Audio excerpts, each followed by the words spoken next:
today. Man, are you in for a treat today? 3 hours on the TV looky box here, SVP and Russillo. What a great guest list. NFL, Paul Kruger from the Baltimore Ravens. You want to talk college hoops? How about Mike Krzyzewski? Michael Wilbon's by, Rusty Wallace, David Pollock. So we've got everything covered for you. And the one big thing, Tom Brady's lost his magic. No, he hasn't. I'm Michelle Steele. Here's what's happening on SportsCenter right now. Game 4 of the ALCS was postponed due to rain last night in Detroit. But the big story before the weather issue was the dramatic free fall of Alex Rodriguez out of the Yankee lineup and in trade speculation. All of this as the team faces a possibility of getting swept tonight. A-Rod's struggles have been magnified following controversies surrounding a Game 1 encounter trying to pick up a female fan. It's become the buzz in New York on talk shows and on the radio. Have you seen the report about the Marlins about you? And then there's blood in the water. And when you don't play well, I haven't played well. And like I said, some of the criticism I've received, I've been here 9 years, I can take that. Well deserved. But that other stuff, gossip or paychecks, I don't give a about that.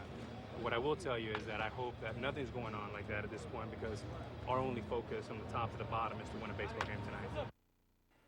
And that'll do it for the SportsCenter update. SVP and Russillo starts right now.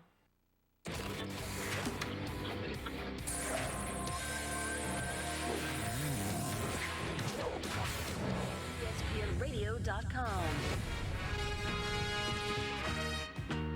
Salud, what's happening? SVP and Russillo, ESPN Radio, ESPNradio.com, and ESPN News for 3 hours today.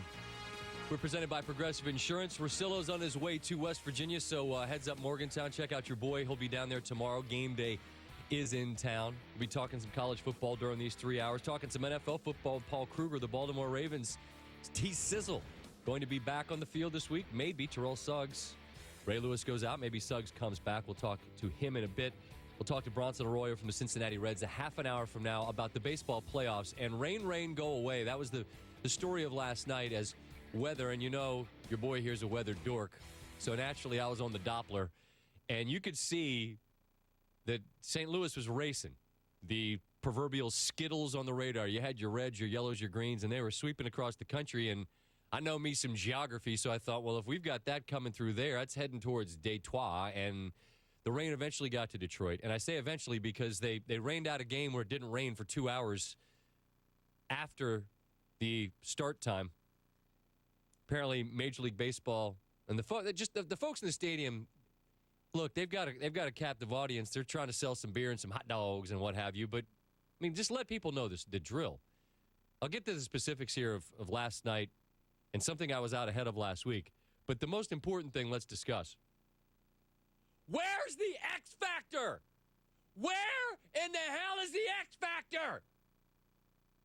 You had some people last night on the Fox that couldn't find this singing contest, and man, were they mad. I wasn't mad. I don't know what it is. Allie does. She watches it. She had an explanation of why, and I get it. Allie, we're happy to have on our show. She's got her evenings free. I said, there's a million things you could do. She's watching a singing contest. You like the singing part. Am I right? It's the singing part that you like? Yes, not the little interaction and the crying. I just like the singing part. Okay, and that's fine. It's just, there are 20 of these competitions. I don't care how some person can sing. Again, it's a waitress in Wichita. Go get it, sweetheart. I wish you the best. But I don't care. It was just fun to see the outrage of people that put this on the sports station because they were mad that they couldn't find their X Factor. I can imagine I'd be more mad if I sat in Detroit for 2 hours for a game that just wasn't going to be played. And the reason the game wasn't played, in my estimation, is simple. We have to complete games. There's no rain-out games. And I think baseball's protecting the Yankees. And I know Yankee fans got all bent out of shape going, well, now this means that CC would have to pitch Game 7 on 2 days' rest. Why don't we worry about getting to Game 5 before we start sweating Game 7? How about we do that first? I think you're protecting the Yankees because CC's your one silver bullet to keep you alive for another day. And if you waste him in a game that you think might only last 3 innings, 4 innings tops, and it's not a 5-inning game, it's not going to be official, you got to play 9 innings, then the Yankees are using their best bullet in a game that everyone knows won't go 9 innings. So it seems to me that you're protecting them as much as you're protecting anybody. And if you had tickets to the game last night and you can't go today, that's a bummer, but it was never going to be played because of the rain. So they waited and they waited and they waited. Something I was out ahead of last week was this A-Rod thing. And it's rare that I have a crystal ball, except on Friday at 3:15 Easter. Winning. All I do is give out winners, 65%, no big whoop. But last week we talked to Michael Kay, our buddy from ESPN New York 98.7, the voice of Yes. He said that when Alex Rodriguez got batted 8th by Joe Torre, that Rodriguez never got over that. Batting 8th is one thing. You're still in the game. You're not in the glamour spot, but at least you're in the lineup. They pinch hit for him, and it worked. Ibanez hit a home run. Yankees might not have beat my Orioles if it wasn't for that. Then they pinch hit for him again, and then they just started benching the dude. Now he just doesn't play. Lineup's out today. A-Rod, no A-Rod. And I said last week, he's not playing for this team anymore. And I don't think that there's any way that he does. And it's now floated out there that there's a chance that Miami might be interested. A-Rod yesterday met with the media, and he always feels rehearsed. It always feels like he's trying to say the right thing. But it was interesting. I had a conversation with Mike Tirico this morning, and he said he felt like after the Kobe Bryant comments that there was a little bit of Kobe in A-Rod, and I agree with it. I thought that was a very interesting insight in the way he was delivering his message, because I didn't necessarily see it, but then I went back and I listened, and I think there is some of that. That finally, here's a guy saying, look, I think I make us better. Bottom line is, anytime I'm in any lineup, I think that lineup is better and it has a better chance to win. I mean, no matter what, I don't care if it's an all-star game. I feel I can bring that type of impact, and I'm also, at any point, ready to break through. The big question, though, is the relationship with his manager, Joe Girardi. Where's that? That's what people are interested in. Frankly, I'll tell you why it doesn't matter in a minute, but it is an interesting thought. I mean, if Torrey made you mad because he batted you 8th, what's this do? You get pinch hit for, and then you get benched. Alex, is this damage to your relationship with Girardi, the fact that you set out 3 times in the postseason? I think Joe and I, the one thing I would give Joe a lot of credit is he's been very good to me over the years. So he has a lot of equity with me. And, for me, it's just tough. I'm a competitor. That's all I've known since I was, 5 years old. My dad played baseball as well. And I love to compete. And I really feel that in my heart, anytime I'm in that lineup, the team's a better team, without a question. Rodriguez says there's blood in the water, and he's right. Maybe Miami has interest. I don't think that he's a draw in Miami, because Miami's an odd sports town. It's just he's not a draw. He's going to be 38 and he hits 280. He's not a terrible player. He's a good baseball player. He's just not worth the money he's supposed to be paid. Would the Yankees eat it? They're the one team out there that could, and they've got a mess, because this can work for a week. You can manage it for the series, but you cannot deal with this for a season. You just can't. You can't have a $113 million guy sitting there on your bench eating sunflower seeds wearing a hoodie. So I was a little bit ahead of this one, and now all of a sudden it's like, hey, he's going to go to Miami. It gets rid of a problem for the Yankees. It does not solve one for Miami. It doesn't make them a draw. It's not a town that's going to come out and support a guy that played high school baseball there. I don't think. SVP and Russillo at SVP and Russillo on Twitter. SVP and Russillo at ESPNRadio.com. Your thoughts on this? Hey, Cardinal fans, I don't know what you guys are doing, but you're living right. Beltran gets hurt. That's a big deal. Tim Kirkjian from Mike and Mike. I'm a little worried for the Cardinals' sake, because Carlos Beltran's had this knee injury before. There's a concern now how healthy he's going to be for the rest of this series. And as we know, he is Mickey Mantle when the postseason begins. It's very hard to see how he can go from a very good player to a great player as soon as October comes. And he does. But this Cardinal team that seems to push every button correctly, to have everything go their way, and they make it so. Matt Carpenter, one of about 15 dudes with big, burly, manly beards, steps in, hits a home run, and that ends up largely being the difference as they survive the rain and survive the Giants with a 3-1 win. Again, we'll talk to Bronson Arroyo from the Cincinnati Reds, who the Giants dispatched here about 20 minutes from now, for his thoughts on this series, because neither team believes that it will lose. Neither team does. The Reds were spotted a 2-0 lead against the Giants. They came back on the road, fought back, and won 3 straight. I don't think that the Cardinals, because of what they've done, would ever rest easily, but they've got to feel confident. I mean, they've got to feel confident that every single thing. Last year it was Freeze. This year maybe it's Carpenter. Beltran, again, we'll wait and see on the injury, but when it's time to matter, they do. And that's largely what baseball's about. We talked about the Yankees. They're not a bad team. They're a real good team. They win 90-some-odd games, but you have to matter for this week. You got a 7-game stretch. You've got to matter now. Cardinals seem to be able to do it. And they need 4 in the 9th to erase a 6-0 lead. No big whoop. We can do it. We've done it before. Again, we'll talk to Bronson Arroyo about 20 minutes from now. More playoff baseball coming up. Major injuries for the Baltimore Ravens defense. What does it mean to lose Ray Lewis? And might we see Terrell Suggs back on the field this week against the Texans? We'll talk to the Ravens linebacker Paul Kruger next from the Baltimore practice field. It's SVP and Rosillo, ESPN Radio.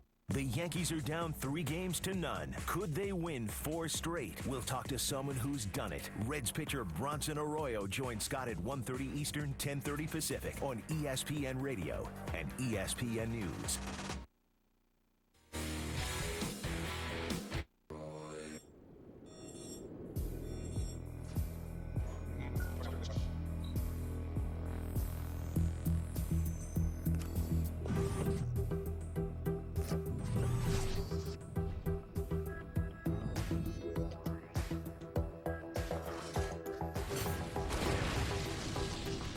Fail, Droid powers through. Introducing the new Droid Razr Max HD by Motorola.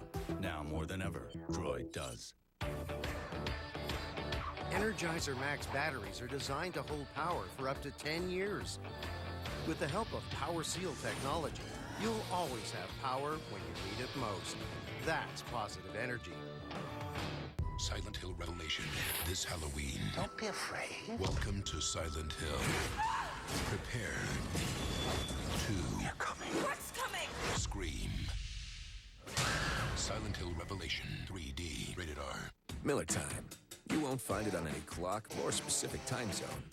Miller Time isn't so much about when as it is about who. It's about the friends you go to bat for, the ones who'll be there when they say they will. Even if being there means crossing state lines with no questions asked. Because guys that leave nobody behind deserve a beer that leaves no taste behind. And with great friends and a great tasting light beer, it's not just a good time, it's Miller Time. This is for my mother.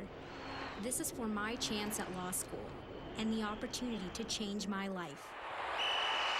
Be one of the many winners of the Dr. Pepper Tuition Giveaway. Upload an original video telling your story and how you will make an impact in your community. Dr. Pepper is changing students' lives so we can change the world. Log on to ESPN.com. Search Dr. Pepper to submit your video for a chance to win. And tune into Dr. Pepper Championship Week on ESPN. I'm Michelle Steele. Here's what's happening on SportsCenter right now. They've been hit with a rash of serious season-ending injuries, but the Ravens could be getting a key piece back sooner than expected. Terrell Suggs back at practice since that torn Achilles in April. Suggs is expecting to play Sunday against the Texans. And staying with the Ravens, Ray Lewis had surgery Wednesday to repair his torn triceps. The Ravens are holding out hope he could be back this season, placing him on injured reserve with a designated to return tag. If healthy, he could return by week 15. In the meantime, his team missing his motivational talents. I think that's a great point. He probably is the greatest leader in sports. Certainly, we're probably a little biased around here, but we sure see it that way. I think Ray Lewis has these speeches that he'll get you going no matter what's going on in the world. He'll just come give you a 5-minute speech and you ready to run through a brick wall. You know, you believe everything Ray says. He's been in the game for so long. His role will be to be Ray Lewis. You know, he does that better than anybody. So we'll look forward to having him part of that. There's going to be opportunities for guys to, as Ray would say, what's your legacy? Determine their destiny a little bit. And it's going to be fun to see which guys step up.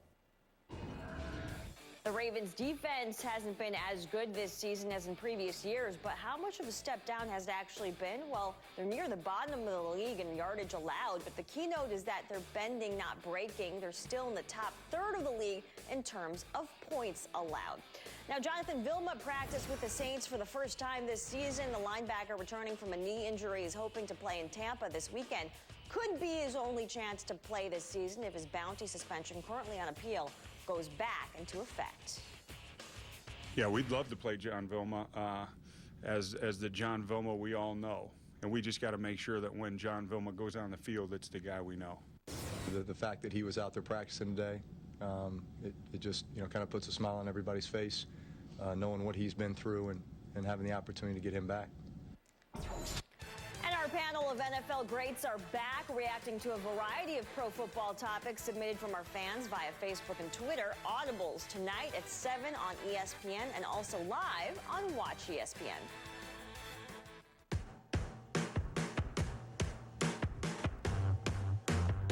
It's SVP and Rosillo on ESPN Radio, ESPNRadio.com, and ESPN News. We're presented by Progressive Insurance. Ron will be back with us tomorrow, heading down to Morgantown. College game day on the radio side will be coming to you from there. Kansas State visiting Morgantown. Talk some pro football now as we get to the Subway Fresh Take Hotline. Baltimore Raven linebacker Paul Kruger joins us. Bunch of injuries to your team. We'll talk about the possible return of Terrell Suggs in a moment, but first up, let's talk about the loss of Ray Lewis. I know he's older. I know he might not be where he once was, but what does that loss, his absence, mean to the core of that group? Yeah, man, I really, it's hard to explain how rough it is to lose a guy like that. He kind of the heart and soul of this team, and the leadership and everything that he brings is just, you can't replace it. So I hate to see him go down, and it's a big loss for us, to say the least. Is there anybody that's going to that carries the torch, so to speak, as that vocal leader? I can't imagine anybody would want to try to fill those shoes pregame. Yeah, no, absolutely not. I mean, there's going to be guys stepping up and taking a little more of that role, but I don't think anybody's just going to completely try to become what Ray was and the kind of leader he was for us. So I think people just got to step up, make the plays, and we're going to try to fill that spot as much as we can. You and Courtney Upshaw, with Suggs and Lewis down, it's kind of on you and a lot of young guys to step forward. It's such a cliche, Paul, to talk about the next man in line, but when the defense has been so good and we've focused on it for so long, how much pressure comes with that?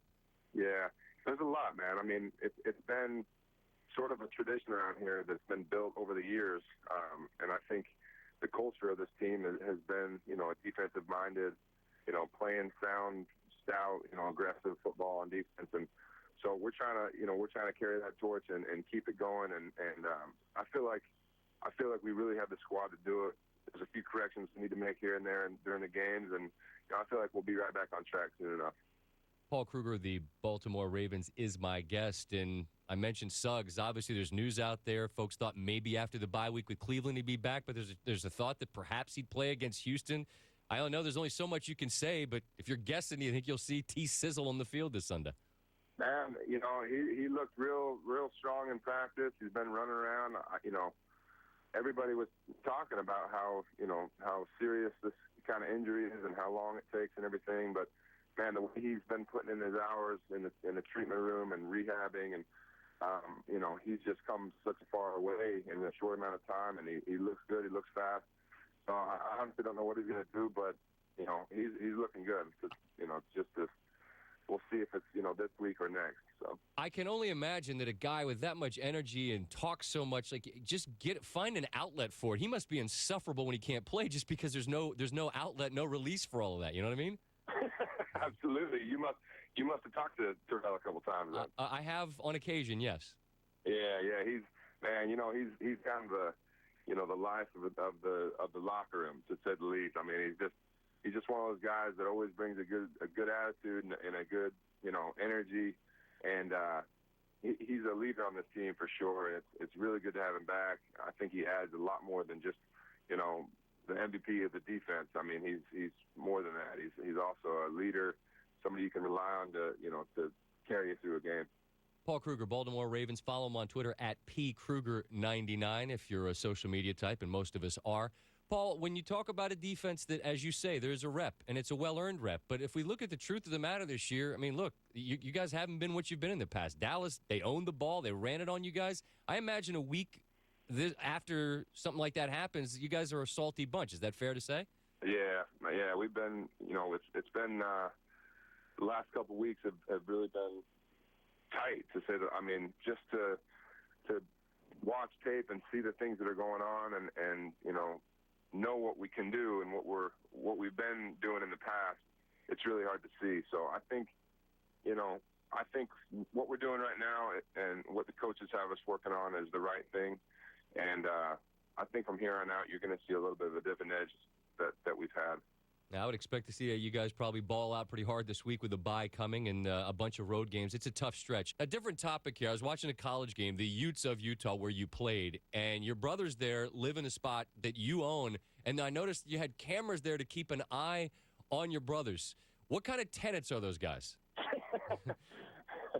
Oh, man. You know what? I'll be honest about it. Those guys, they hold it down pretty well. I've just a small little house in Salt Lake City, and they've been living there for a couple of years, and it's been a good thing. They can be there during the season. They got a place to rest, and they're grinding during the season playing for Utah. So, man, it's nice for them to have their own little retreat. But at the same time, I like to keep an eye on them. Keep the cameras up there. Got to. Making sure the parties aren't getting too wild, or if anything really good's going on, then I can check it out. Hey now, settle down. What kind of room did you live in? Because they've got it way better than you had, I'm imagining. Yeah. I'm only there for a couple months during the year. So. I just mean when you were in school. Oh yeah, when I was in school, I was in the dorms, and then 1 year I moved out of the dorms. But man, I definitely wish I had the treatment they got going on. Yeah, that's what I'm saying. I saw you. They had looked like an 80-inch on the wall. I'm thinking these guys have got it made, man. So it's a good setup for them. Obviously, a good setup for you as well. I appreciate you spending a few minutes with us, Paul. Stay healthy. That defense is banged up. We'll look forward to watching you guys against Houston this week. Thanks a lot. Thanks for having me on. Pleasure. Ravens Paul Kruger on the Subway Fresh Take Hotline this October at Subway. Get a free 6-inch sub when you buy any 6-inch sub with any drink before 9 a.m. So that's the news today on that front, that Suggs, as you heard Kruger says, look good. Doesn't necessarily look good throwing it, but that's okay. They have Joe Flacco to do that. Sounds like you'll see him potentially this week against Houston after the bye. Certainly would think you'd see him out there against Cleveland. Now, we talk about defense, and the rep that Baltimore has is that they've got a great defense, but statistically, there's been some holes punched in that literally this year. When you think of the NFC West, you should think defense. This stat, I was looking this up last night, because tonight San Francisco and Seattle play as your NFL week gets underway. This is mind-boggling to me. 2 years ago, in 2010, when the NFC West was horrific, nobody finished above 500, they didn't have a defense that was in the top 10, okay? Not one. Now, 4 of the top 5 scoring defenses in the National Football League at this admittedly early stage are all in the NFC West. Every team is in the top 5 in scoring defense. You wonder how do teams completely change things around? Well, a lot of it has to do with culture. You bring in a Pete Carroll to Seattle, who's drafted. A lot of people thought he was nuts. The drafts have worked. You bring in Jim Harbaugh and his attitude to San Francisco, and those are the 2 guys that face off tonight. A couple of guys that battled famously at USC and Stanford, the infamous "What's your deal" game after Stanford and Harbaugh hammered Carroll.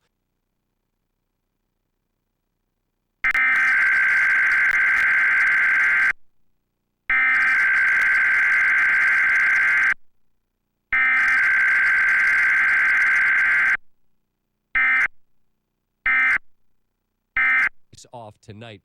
Good college football game, though, as well. Oregon and Arizona State. We'll talk to David Pollack about that during the 3 o'clock Eastern hour. Coming up next, back to baseball, the Reds, Bronson Arroyo. He knows what the Yankees are facing down 0-3. He also knows about A-Rod. He also knows about trying to deal with those San Francisco Giants.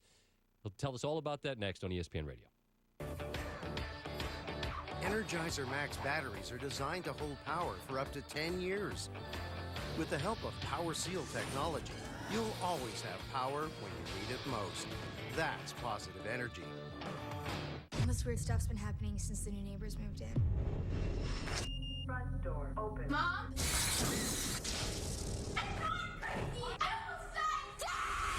I don't want you to get hurt. Paranormal Activity 4, rated R, tonight at 9. I got this snapshot thing from Progressive. Plugged it into my car and got a discount just for being the good driver I've always been. I'm just out here snap shooting it forward. You don't want to have to pay for other people's bad driving, do you? No. With Progressive Snapshot, you don't have to. I'm going to snap it right now. Bam, there it is. Goes underneath your dash. Keep safe and keep saving. You know, I won't always be around to save you money. That's why you should get Snapshot from Progressive. All right, dude. Thanks. To the safe.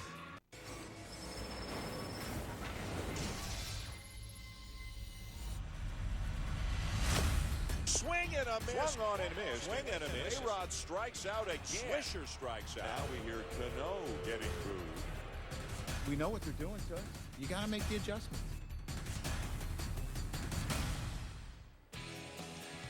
And the back page of the New York Post this morning says it all, a goner, as Rodriguez was benched for his struggles at the plate again. 0 for 18 with 12 Ks against righties in this postseason. Of the benching, A-Rod said, "I'm not happy about it." GM Brian Cashman denies there's been any talk between the Yankees and Marlins about trading Rodriguez. But he's not the only Yankee struggling. Cano has gone 3 for 39 in 9 playoff games. Nick Swisher is just 4 for 26 in the postseason, and Curtis Granderson is 0 for 10 in the ALCS against the Tigers, and he's batting just 103 in the postseason as well. Now, the Yankees in the playoffs are struggling badly on offense as a team. Look at this. Batting average 200, 2.6 runs per game, 2.265 on base percentage, 8.9 strikeouts per game. All of these are the worst ever in franchise history. Now, on that note, that'll do it for the SportsCenter update. SVP and Rosillo continues in just 2.5 minutes. Golden Corral's all-new, all-American carving station is open. It's like the pork steamship round came off a fancy buffet in Vegas. It's Golden Corral's all-American carvers. It's all part of our endless dinner buffet, all for one amazingly low price, and it's only at Golden Corral. Thank you, Mr. Speaker. Members of Congress, in celebration of over 75 years of our government employees insurance company, or GEICO, as most of you know it, I propose savings for everyone. I'm talking hundreds here, and furthermore... Breaking news, the Gecko is demanding free pudding. And political parties that are actual parties, with cake and presents. No, that was good. It's too bad nobody could hear me. GEICO. 15 minutes could save you 15% or more on car insurance. Anything you want, you'll find it. Oh, oh, oh. Any time of day or night, it's oh, oh, oh, oh. You're the one, I can't deny it. Oh, oh, oh. I love you so. I love you so. Oh, is the one. Oh, oh, oh, is the one. Oh, oh, oh, is the one. Oh, oh, oh. What makes Guinness Black Lager so special? Let me explain. Regular beer is kind of a friendly, bubbly color. There's just something about black. It adds more character, more style, more taste. Choose Guinness Black Lager. The newest beer from Guinness, carefully crafted with roasted dark barley. It's easy to drink and full of flavor. I think you'll agree. There's something about black. Guinness Black Lager. This is America. We don't let frequent heartburn come between us and what we love. So if you're one of them people that gets heartburn and then treats day after day, block the acid with Prilosec OTC. And don't get heartburn in the first place. One pill each morning, 24 hours, zero heartburn. Welcome to our commercial. So today we're going to discuss how to create the ultimate party playlist. There's no better tool for the job than the Rhapsody app. Start by searching for the songs you know you want and add them to your party playlist like this. You can even take requests or have your friends add to it as you go. Ooh, Nirvana, Lil Wayne, and Sugarland. With Rhapsody, you don't pay per song, so you can add as many songs as you want. My party playlist has 2,786 songs. Rhapsody. All the music you want, just $10 a month.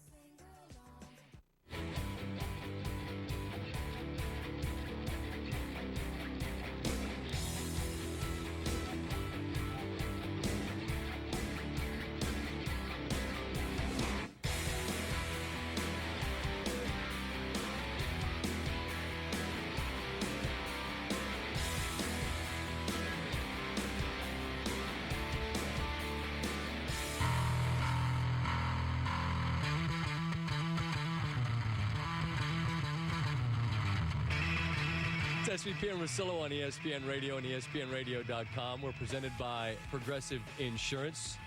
Time to talk a little more baseball now. Subway Fresh Take Hotline. Bronson Arroyo of the Cincinnati Reds joins us. And, you know, Bronson, I realize as I welcome you on as a guest how razor thin the edge is playoff time. I mean, we could very easily be talking about a National League Championship Series that features the Cincinnati Reds and the Washington Nationals. It was that close. but the Giants managed to completely flip the script when they came back to Cincinnati. How long does it take for the dust to settle and you realize, man, it's done? Well, to realize that it's done, it happens pretty quickly. You know, it's like somebody just fired you, man, and it's like you just, you can't do anything about it. But it definitely takes a while for it to set in as far as, actually just accepting the fact that you're not there and you're not playing, in the championship series and you're having to watch this stuff on TV. I mean, it's always a killer, and I'm sure the Braves and the Dodgers and a few other teams feel the same way, but, as the regular season closed out. Do you watch once you're eliminated, or do you just move on to something else? I watch, yeah, I definitely do. I think some guys probably go about their business and don't turn on the TV anymore, but I enjoy watching guys. Not to mention you can also watch how somebody's being pitched in playoff atmosphere. I mean, guys that you haven't faced a whole lot, like maybe Craig from the Cardinals. I haven't had a huge track record with him because he's a pretty young guy, and you might get to see some weaknesses being exploited that might help you out in the years to come. How satisfying, just personally, was your performance against San Francisco? Because it was phenomenal. Yeah, that was great for me, man. I mean, it's obviously I'm a guy who's kind of flies under the radar, not being a hard thrower and always having to be as consistent as anybody in the game just to command a little bit of respect. And, to do it on the large stage is always good for that. And just as a whole, man, I mean, we commanding the series, we were up 2-0. It was just a great feeling. Bronson Arroyo, my guest of the Cincinnati Reds. San Francisco knocks you out. That's tough. And you and St. Louis can't stand one another. I must leave you kind of a man on an island. I don't know. How do you choose a rooting interest here? Yeah, it's definitely tough this year, I'd say, because, no matter what, even though we didn't have any real beef with the Giants throughout that series, but, when you're down 2-0 and then they come back and they're fired up and Hunter Pence is in their dugout, and they're getting the rah-rah stuff going like they're about to start a football game. And, regardless, that builds some sort of animosity towards another ball club. And obviously over the years we've got a track record with St. Louis. So I'm not really pulling for either team. I'm just kind of watching as a neutral party and see who wins the thing. But I definitely will root for the National League in the World Series. What do you make of what St. Louis has done and their ability to pull victory out of the fire the way they've done? Is there anything to it? Any explanation, Bronson? I think you've just got really solid, good ball players. Guys, in the game we call them grinders. They've just got so many grinders on the team. Guys that extend at bats. They foul a lot of pitches off. They do the little things of the game. They don't get picked off bases. They put bunts down when they're supposed to. It's just, you talk about it all the time, and it's hard to put your finger on. But that ball club, I mean, any way you cut it, regardless of what, you got to tip your cap to those guys. I mean, last year what they did was unbelievable, and they're doing it again with a different manager, without Albert Pujols. Two of the key issues that nobody thought they could maybe overcome, and it's a credit probably to their farm system, to their scouting department, and the guys that they bring up from the minor league system, because you haven't heard of half of these guys when they come up, and next thing you know, they're putting on performances, man, that are winning ball games. Dave Roberts stole a base in Game 4, and suddenly an 0-3 hole turned into a 4-3 win. You know what it is to climb out of a hole. The Yankees face one now. They look lifeless. I mean, what has to happen for them to come back against Detroit, in your opinion? Well, it's going to be very, very difficult. I mean, yeah, I think that's the only time it's happened in the history of baseball, right, is when we did it. And that's, it's almost impossible to do. I think you got to have a little bit of luck on your side. If a couple of things would have went wrong for us, even in the games after that, we would have been eliminated as well. So it really is going to take just focusing down one game at a time. Derek Lowe's over there. He's obviously was a huge part of our success at that time, and it's got to be one game at a time. You got to go in, try to just say, we're going to win one, and just get a little bit of momentum, because there's no way you can look at the big picture, because you're so far down in a hole that seeing the top is impossible at this point. Bronson Arroyo, my guest of the Cincinnati Reds, and if we go back in history, you and A-Rod have had your moments or whatever. I mean, they're memorable, and he's in a spot now, many years down the line, where he's getting benched, and I personally can't see him playing in New York beyond this, because I don't know how you manage that contract and the ego and all of the rest of that.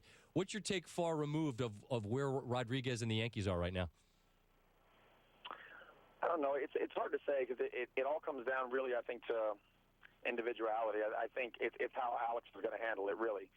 Because if he takes it the way you would want a player to take it, putting the ego aside, which is, you know, it's for the benefit of the team. This is what Joe Girardi thinks is the best for the team. Maybe I don't agree with it, and I'll tell him to his face I don't agree with it, but I'm still going to do my part to be the best bench player I can be or be a cheerleader for the ball club. If he takes it like that, comes in the next season, all's forgotten, we get after it, hopefully I have a good year, then he could probably play there. But, you know, if it spirals out of control because the egos can't be kept in check, then it could become a problem. It could become a situation where they feel like they have to trade him. But you know, the hardest thing in life to do, Bronson, is to look in the mirror and see what you really are. Like under the harshest lights. Like when you look in the all right, from some angles it looks like I don't have that much hair. I'll admit that. And I had a hard time at coming to grips with that. And what I'm getting at is that it's hard to see who you really are. Like, do you think Rodriguez can accept that at 38 he's not what he was when he was 30? Yeah, I think he definitely knows that. You know, I heard his interview last night, I think, on ESPN Radio as I was driving home. Thanks for listening. You know, he definitely understands that he's not the player he was 7, 8, 10 years ago. But I think in his mind he still thinks, as he said, that the ball club is a better ball club with him because he's always been such a threat for the long ball and just producing a lot of RBIs, which without question, I mean, he's probably going to go down as one of the top 10 greatest players that ever played the game, so you can't argue that. But I guess, you know, that's a little difficult probably for him to swallow that, especially on such a large stage at this point, you know, that his manager feels like he's not the best guy to play third base. All right, there's no way that we're ending this without having a little bit of fun. For folks nationally that might have just caught a whiff of this during the playoffs, ladies and gentlemen, Red's hooded sweatshirt, I should say. The very own sweatshirt, oh, Red's hooded sweatshirt. Dip. I'm going to just stop because it gets way off the rails. You and Aroldis Chapman, yes?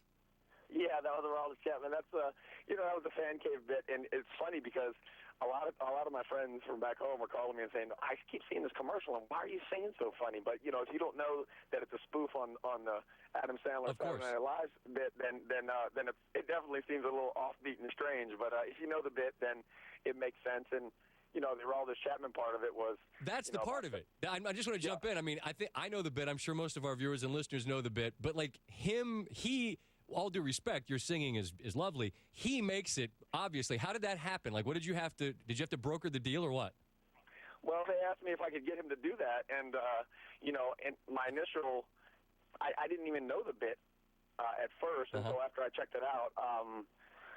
you know, I didn't know if he was going to be able to pull it off. I didn't really see or have the foresight to realize he was going to be so awkward and have such a hard time saying it that it was actually going to make the whole bit. And so, you know, we did that a bunch of different takes because he was having a hard time with the timing and when to jump in and all these different things. Sure. And what you got out of that was the best we could do with it, and it still seemed a little awkward. But, you know, at the end of the day, it's all fun and games. Well, no, listen, the awkward is the genius. I loved it, and I salute to Ali on our staff who was able to quickly get that for us because I thought we've got to have this. So I appreciate you giving us the insight. Well done in the playoffs, and we wish you all the best. Thanks for stopping in today, Bronson. All right, guys. Have a good one. Hey, you got it. Bronson Arroyo, Cincinnati Reds. What everybody's talking about is brought to you by Lowe's. Buy any Stainmaster carpet and pad from Lowe's. We'll install both that camera for just $249. Includes delivery, haul away, and more. Lowe's never stop improving. The offer's valid through the 5th of November. Some restrictions and additional charges may apply. See stores for details. Chad Millman is up next. I want to throw out some numbers which suggest Tom Brady's not clutch anymore. That's what some say. If that's the case, I've got a question for you and for him. That's next. SVP and Russillo, ESPN Radio. 4 NCAA championships, 2 Olympic gold medals. What more is there for Coach K to accomplish? Scott asks him at 2:15 Eastern, 11:15 Pacific on ESPN Radio and ESPN News.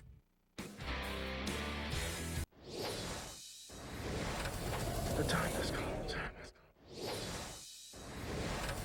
The time has come. The time has come. The time has come. All the way to the basket and scoring is Irving. That young fella has a feel for the game.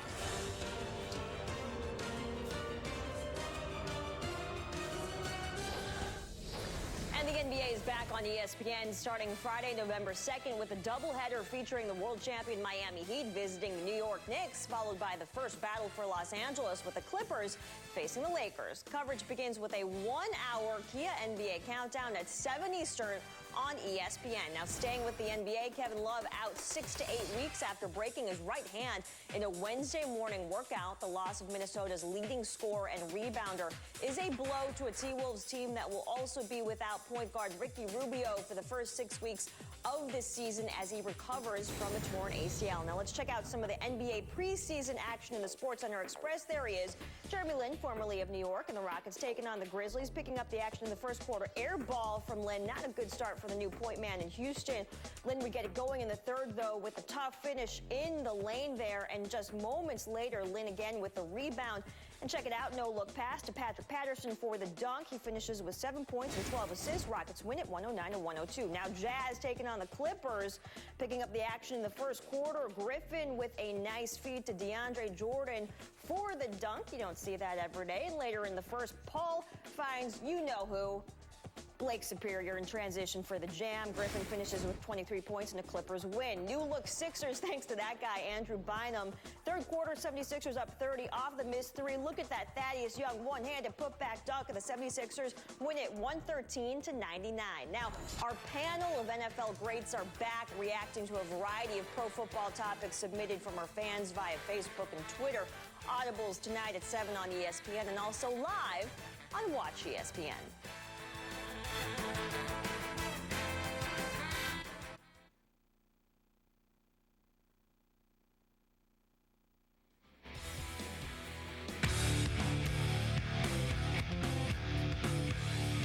A visit I look forward to every Thursday here on SVP and Rosillo on ESPN Radio, ESPNRadio.com, and ESPN News, presented by Progressive Insurance. ESPN, the magazine's editor-in-chief, Chad Millman, in studio. We'll run the gamut. I'm going to start with the magazine. I'll show it to folks out there that are watching. You'll see it on Newsstands Friday. It's Mello on the cover. I was in the gym this week, and I was reading it, and a lot of interesting stories in it. The Mello story was was the most interesting to me simply because it painted the picture of the truth of what happened as the Jeremy Lin story played out. That Lin was being what Mello always wished to be, and that just couldn't be for him. Exactly. I mean, to me, there were very few more interesting characters in the offseason than Mello, because he went from this team in New York where when he was hurt, they weren't very good. Jeremy Lin comes in, he takes over the team. Jeremy Lin goes out, Mello leads him to the playoffs. Mm-hmm. Then Jeremy Lin is going to be signed by somebody else, and it doesn't seem like Mello wants him to be signed by New York. Then Mello goes to the Olympics, and he's amazing. Against all this backdrop, at the Olympics, he's playing the offense that he refused to play in New York. It was just a phenomenal sort of turn. That was the most interesting point of the article, is that the irony of all ironies is that when he excelled and had that, 37-point, highest scoring Olympic player ever. What was the offense he was running? It was running Mike D'Antoni's offense. Imagine that. Imagine that. Now, imagine if he had decided, you know what, I'm in New York and I got a chance to be great. I got a chance to do what LeBron did. If he had that same mentality, and that's part of what the story is about, is look at what LeBron did. He subjugated himself to the team. Mm-hmm. Carmelo didn't want to do that. And another interesting piece, and Ryan and I had some fun when he was with the Wizards. We used to do Wizards Daily because, well, there was a lot of Absolutely. There was a lot of fun there. JaVale McGee with Denver. There's an interesting feature on him as well, and to call him unique would be maybe not doing it justice. What do you make of this guy? Well, to me, he's one of the most enigmatic players in the NBA, and as the writer Eddie Matz pointed out in the story, every decade you get these guys. You get a Dennis Rodman, you get a Ron Artest, and now you got JaVale McGee, and there's that great YouTube video, the top 8 dumb plays of JaVale McGee. We had some fun with that. And right, exactly. And so he's a guy who I think is finally coming into his own and recognizing you can't just be that creative character. You have to sort of play at a higher level, and he's got the talent to do it. But he's still walking around Denver with a fuzzy red Elmo backpack, and people are trying to bait people with it. Yeah, and he apparently was a kid that finally figured out he's trying to be ironic, and it took a kid to sort of piece that all together. Yeah. So check this out, the NBA preview. You guys crunched the numbers on change in the offseason for teams, and some interesting projections. I'll just leave it at that. I don't want to give too much away. But some interesting... Did you see that this morning? Is that what you're talking about?